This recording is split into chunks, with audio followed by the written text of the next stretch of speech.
안녕하십니까, 레필입니다. 3월 28일 이번 시간에는 코스피와 코스피죠, 전부. 코스피의 대형주를 다 가져와 봤습니다. 분야별로 가져와 봤고, 최근에 이제 그 코스피가 계속 횡보하는 장에서 어떤 종목들이 오르지 못했고, 어떤 종목들이 반등을 하고, 뭐 이런 식으로 좀 살펴보고자 가져왔고요. 일단 삼성전자, 여기는 이제 반도체 이제 납품 기업이죠. 그다음에 현대차와 기아차는 자동차 기업. 그다음에 LG전자는 마찬가지로 이제 가전 쪽이나 아니면 TV 뭐 이런 쪽으로 하는 기업이고요. 그다음에는 삼성 SDI, 뭐 이노베이션이랑 LG화학 요새 크게 싸우고 있는데, 일단 대표적으로 그냥 삼성 SDI 하나 가져와 봤습니다. 요건 이제 배터리 관련주. 최근에 이제 테슬라 전기차가 뜨면서 그 관련된 배터리 줄이 많이 떴죠. 그래서 가져와 봤고, 그 다음에 이제 네이버 카카오가 있는데 카카오로 가져왔고요. 그 다음엔 이제 포스코, 대표적인 이제 철강주죠. 철강주 가져왔고요. 롯데케미칼도 이제 정유화학 뭐 이쪽이라서 가져왔습니다. 그 다음에 두산중공업, 이제 매일 제가 리뷰를 하고 있는 에너지 쪽 기업이고, KB금융, 발전플랜도 KB금융은 이제 금융 기업이고요. 셀트리온은 바이오 기업입니다. 자, 이렇게 이제 가져와 봤는데, 먼저 증시 동향을 잠깐 보겠습니다. 코스피를 보시면 최근에 이제 일봉상으로 가장 아주 많이, 여기서 횡보 구간을 끝내고 아주 많이 급격하게 올랐다가 고점 대비해서 한 10% 정도까지 조정을 좀 받는 그런 상황이 나왔어요. 꼬리 대비해서. 그런 상황 속에서 왔다 갔다 하면서 이제 횡보 구간이 지금 나오고 있는데요. 21선이 아래로 좀 꺾인 상황에서 지금 2970선을 제가 저점을 잡고 지금 대응을 좀 하고 있는데요. 21선 위로 조금 자리를 잡으면서 다행히 괜찮다고는 생각이 되지만, 지금 점점 이제 코스피에서 거래량이 좀 죽고 있고, 그다음에 대외적인 상황에 좀 민감해지는 그런 모양새가 좀 나오고 있습니다. 특히 이제 채권 금리가 상승함에 따라 움직이다가 이제 최근에는 이 중국과 미국의 또 패권 다툼이 이어지면서 국내 증시를 포함해서 아시아 증시나 모든 증시들이 강하게 반응을 하는 그런 모습이 좀 보였습니다. 자, 그러면 오늘 제가 얘기를 드리고자 하는 거는, 사실은 주식을 함에 있어서 차트 이런 거, 차트도 좀 봐야 됩니다. 차트도 좀 봐야 되고 하는데, 차트가 주가 되어서는 안 됩니다.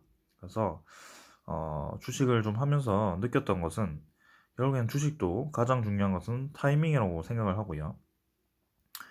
이것이 어느 위치에, 주가가 어느 위치에 형성이 되어 있을 때 들어가는 것이 좋냐, 이게 가장 중요합니다. 주식을 잘하고 뭐 못하고는 큰 차이는 없는 것 같아요. 여러분들도 열심히 공부하시면 뭐 이런 차트 기법이나 아니면 뭐 밑에 이런 데 많이 보죠. 무슨 신호 이런 거 공부 많이 하실 텐데, 거기에 대해서는 사실 뭐 단기 스윙이나 단기적으로 접근을 했을 때 잘 먹히는 그런 종목들이 있을 거예요. 그런 거 잘 찾아서 하면 될 것 같고, 저 같은 경우에는 그런 거보다는 이렇게 흐름을 이끌려고 노력을 하는 거고요. 그래서 이왕이면 좀 떨어져 있는 애들을 잡아서 실적이 턴어라운드 하는 애들, 그런 애들 잡으면 수익을 볼 확률이 굉장히 높다고 보고 있습니다. 그래서 좀 잘 나가는 주식들도 고점 위치에 있다면 저는 사지 않는 게 좋다고 생각을 하고 있고요. 그렇게 여러분들에게 매일매일 리뷰를 드리고 있는 중입니다. 자, 그럼 이번 영상에서 좀 알려드리고자 하는 것은, 코스피가 이렇게 횡보장을 겪는 동안, 많다면 이제 10%까지 떨어지는 동안, 이 아까 제가 가져왔던 관심 종목, 이 종목들이 어떻게 움직였는지 하나씩 보면서 좀 얘기를 해보겠습니다. 먼저 삼성전자 보겠습니다. 삼성전자는 이제 코스피 차트와 좀 비슷한 움직임입니다. 그래서 고점을 이제 10만 원 가까이 찍었다가 이제 10% 이상 빠졌죠. 네. 퍼센트로 따지면 꼬리 대비 20%까지 빠진 상태인데요. 일단은 한번 조정을 주고 나서 요 정도 밴드, 네, 요 밴드가 이제 86,000원 정도 되는 밴드를 형성을 해서 21선 아래에서 계속 주가가 좀 눌리는 그런 모양새이긴 합니다. 근데 꾸준히 이제 코스피처럼 지지점을 좀 디디면서 같은 위치를 계속 지지점을 만들고 있는데요. 저는 위험하다고 생각하는 것이 만약에 이 81,000원대가 좀 하락 돌파가 된다면 크게 내릴 수도 있는 자리라고 생각을 합니다. 반대로 이제 이 지점을 딛고 요 저항선을 좀 넘긴다면 고비를 넘긴다면 다시 한번 9만원, 10만원까지도 갈 수 있는 자리라고 생각을 합니다. 삼성전자가 지금 굉장히 애매한 위치에 오랫동안 지금 행보를 하고 있다고 생각을 하고 있고요. 2달 동안 지금 주가가 갇혀 있는 상태여서 뭐 삼성전자 같은 주식들은 보통 이제 장기 투자하시는 분들이 많아서 크게 신경 안 쓰시는 분들이 많을 텐데요. 제가 이렇게 리뷰를 하는 이유는 이제 신규 매수를 하시는 분들 때문입니다. 신규 매수를 뭐 장기 투자하신 분들은 이미 요 구간에서 많이 사셨을 거예요. 근데 신규 투자를 요런 자리에서 위험하게 들어가시면 삼성전자 같은 경우는 한번 느리게 움직이면 굉장히 오랫동안 주가가 오르지 않고 갇혀있는 형태이기 때문에 좀 답답할 수도 있거든요. 최근에 그리고 기관이나 외국인 이 흐름을 좀 보았을 때는 거의 개인만 60일 동안 2달 동안 개인만 2억 주를 매수했습니다. 그래서 이 횡보 구간 8만 원대에서 다 신규 매수를 한 거예요. 개인만. 그래서 만약에 이제 조정을 좀 크게 받는다면 좀 위험한 구간이 될 수 있다라고 좀 말씀을 드리겠고요. 일단 삼성전자 같은 경우는 횡보를 했다. 반도체 주식. 네. 그 다음에 이제 자동차 주식을 좀 보면 현대차가 대표적이죠. 현대차를 보시면 애플카 이슈가 좀 있었죠. 그래서 29만 원까지 그 근처까지 올라갔다가 지금 21만 원이 되었습니다. 그래서 퍼센트로 따지면 지금 29만 원에서 3만 원씩 하면은 한 30%까지도 지금 빠진 거죠. 네. 그래서 상당히 고점 대비 많이 빠졌고요. 삼성전자처럼 지지점을 지지하면서 이어가는 것이 아니고 여기서 이제 61선 근처에서 반등을 할 듯 말 듯 이제 이평선을 몰아넣었다가 이렇게 큰 하락이 나온 그런 시점입니다. 지금 121선까지 하락이 나왔는데 현대차 같은 경우도 지금은 크게 좀 조정을 받는 상황이고요. 보시면 기관이나 외국인이 이렇게 또 60일 동안 특히 이제 기관이 많이 매도를 했습니다. 그다음에 기아차도 보겠습니다. 기아차도 마찬가지로 좀 크게 조정을 좀 받았는데요. 고점 대비 10만 원에서 이제 요 7만 원까지도 떨어졌는데 얘도 한 30%까지 떨어졌다가 이제 현대차와는 좀 다르게 다시 한번 반등을 하고 60일선을 조금 따라가는 그런 모양새긴 합니다. 21선을 위로 꺾었기 때문에 현대차보다는 그래도 차트가 좀 괜찮다고 보여지고요. 그래도 애플카 이슈가 이 기아차와 있었기 때문에 여전히 이제 애플카 이슈가 또 이제 한번 살아날지는 잘 모르겠습니다. 근데 일단은 그런 뭐 크게 현대차처럼 쭉 내리진 않고 그래도 버티는 모습이어서 나름 이제 현대차보다는 괜찮다. 하지만 수급이 60일 동안 기관 외국인이 거의 1,700만 주를 매도하면서 상당히 고점에서 많이 매도를 했다. LG전자도 한번 볼까요? LG전자도 고점 대비해서 지금 19만원, 거의 20만원까지 갔다가 지금 14만원까지 내려왔죠. 그래서 얘도 한 30%까지 조정을 좀 받은 그런 모습입니다. 그래서 21선이 데드 크로스를 했고요. 21선을 넘지 못하고 계속 주가가 이렇게 맞고 이평선을 맞으면서 떨어지고 있고, 그다음에 얘도 마찬가지로 수급을 보시면 기관 외국인이 상당히 많이 매도를 한 점. 네, 그래서 대부분의 개미들이 다 매수를 했다. 네, 삼성 SDI도 마찬가지입니다. 고점 대비해서 30%까지 조정을 받았고요. 네, 많이 팔았습니다. 이 기관 외국인이 다 팔고요. 자, 그래서 지금 공통점을 좀 보시면 어, 반도체, 자동차, 그다음에 뭐 이런 배터리, 2차 전지 관련주 이런 것들이 전부 이제 고점 대비해서 많이 눌러졌습니다. 뭐 기술주와 관련이 높죠. 그래서 지금 유동성 자금이 막 풀리면서 증시가 이제 활활 타오를 때는 가장 이제 이슈가 높았던 반도체, 자동차, 뭐 전기차 이런 거, 네, 그쪽 관련해서 아주 많이 자금이 모였었는데 막상 이제 뭐 미중도 이 마찰이 생기고 그 다음에 코로나도 막 빨리 잠재워지지 않을 것 같고 뭐 이런 식으로 좀 진행이 되다 보니 그 다음에 국채 금리도 빠르게 올라가다 보니 오히려 금리 인플레이션 우려 때문에 금리 인상에 대한 우려가 있어서 그 유동성 자금을 빼야 될 수 있는 그런 상황이 오니까 이렇게 주식들이 조금 이제 고평가되어 있다고 할 수 있죠. 상당히 많이 올랐으니까. 그렇게 고평가되어 있는 주식 위주로 이렇게 빠지고 있는 모습입니다. 자, 그러면 카카오 보겠습니다. 카카오는 잘 버티죠. 네, 카카오는 코스피가 내리는 동안 내렸다가 금방 다시 올렸고요. 21선이 꺾이지 않는 시점에서 계속 이렇게 21선 위에서 주가를 자리 잡고 있습니다. 그리고 기관과 외국인이 쌍매도를 하는 것이 아니고, 아이고, 외국인이 오히려 이렇게 매수를 했죠. 네, 그렇게 이렇게 받쳐주는 세력이 있습니다. 그 다음에 포스코도 한번 보겠습니다. 포스코도 주가가 오히려 이제 코스피 조정받는 동안 이렇게 상승을 했다가 다시 한번 꺾였다가 다시 올라가는 모습이고요. 투자자를 보시면 이렇게 외국인이 사서, 네, 기관이 이렇게 팔지만 외국인이 사는 모습. 롯데케미칼도 보겠습니다. 롯데케미칼도 이렇게 조정받는 동안 크게 많이 내리지 않고 버티는 모습입니다. 투자자도 기관이 매수를 하고, 네, 외국인은 매도를 하고 이런 식으로 이 위에 기술주들은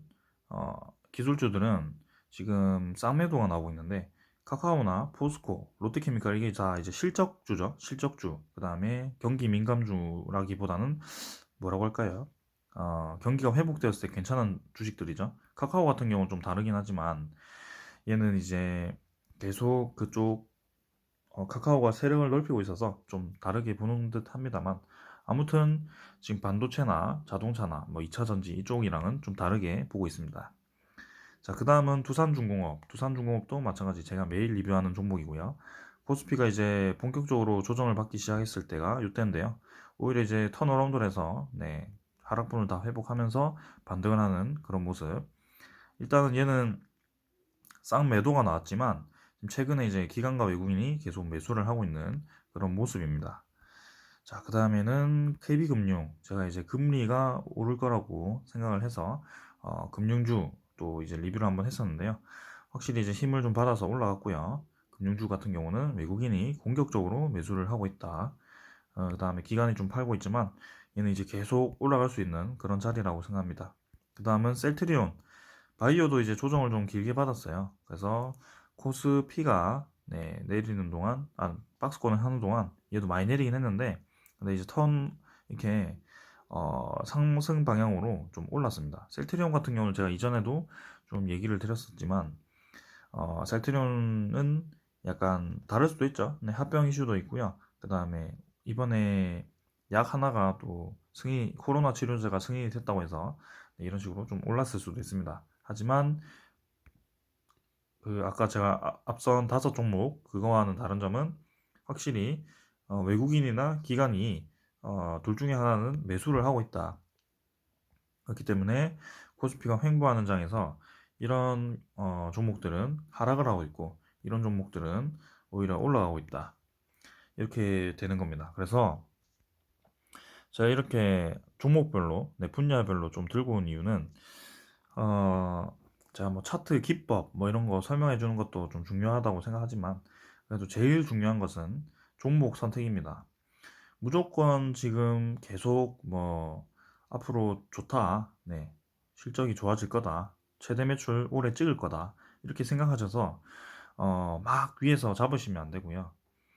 조정을 충분히 받은 애들 충분히 받고 그 조정을 끝내고 이제 턴어라운드 하는 애들을 잡으시는 게 좋다고 봅니다. 특히나 이제 PER 이런 걸 좀 보시는 게 좋을 것 같고요. 펄이라는 것을 잘 보셔서 얘가 단기간에 주가가 얼마나 뛰었는지 그런 걸 보시는 게 좀 좋습니다.